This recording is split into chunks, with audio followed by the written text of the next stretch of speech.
So after this delirium and amphisbaena, I'd like to tell you the story of Lac Felinum. The proving of Lac Felinum changed my complete understanding and perspective of homeopathy.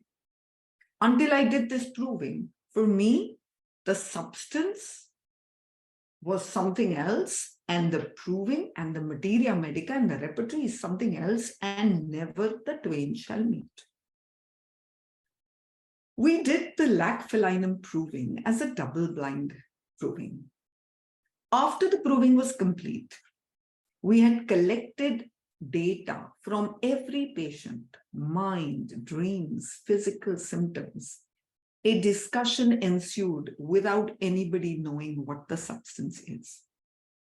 As the material was collated, it all came down to one strong sentence at the mental level. Delusions, he or she is a prostitute. Delusions, he or she is a prostitute.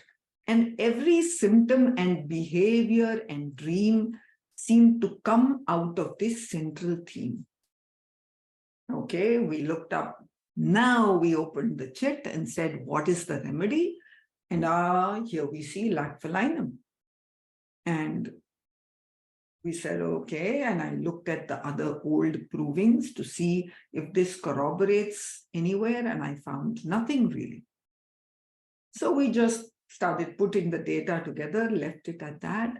One of the proving supervisors went to British Council Library. As he was going through the books for himself, he happened to see a book with a picture of the cat on it. Now, of course, because we had just had this proving, he was interested and picked that book. He brought that and a couple of other books actually on cats, but some books for himself. And then brought this for me and said, I don't know if this is interesting. Out of this book, I picked this one because here was a person who had spent 6 months in a barn, photographing and writing in detail about the activities of a family of cats. 6 months, day and night, stopping just to pee, shower, and eat. Amazing. As he wrote down their behavior and I read it, I suddenly came across this page and the sentence that made my hair stand up. He described the evolution of the cat and said the cat came from the Egyptian big cat. Over time, as human beings began to settle into civilization, they began to cut away forest land and form little villages or farm areas. Food began to get scarce in the jungle, but began to abound where these little villages and habitations were. Now, the very survival of this Egyptian wild cat was at stake. If it continued to live free wild in the jungle, it was likely to die. But if it came towards the human habitation, the human being would kill it. So, the cat, it said in the book, is the only animal that domesticated itself. It over time became smaller, tamer, allowed itself to be petted so that it would get food.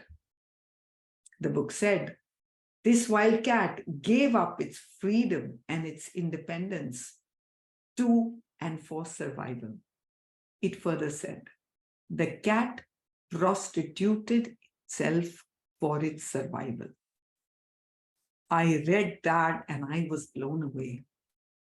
Here, not just the symptom and the characteristic, but when we do the proving in the human being, the evolution and its conflict that is part of the very substance itself, as well as the human and the animal interaction, expressed itself in the proving.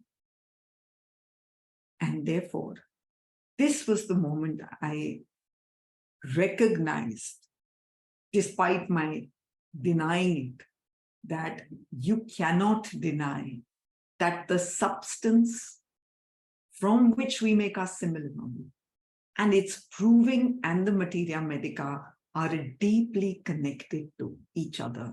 Their stories run parallel to each other, and we can learn one from the other. How does this source of the simillimum now become part of a person's life? How does it become the patient's remedy?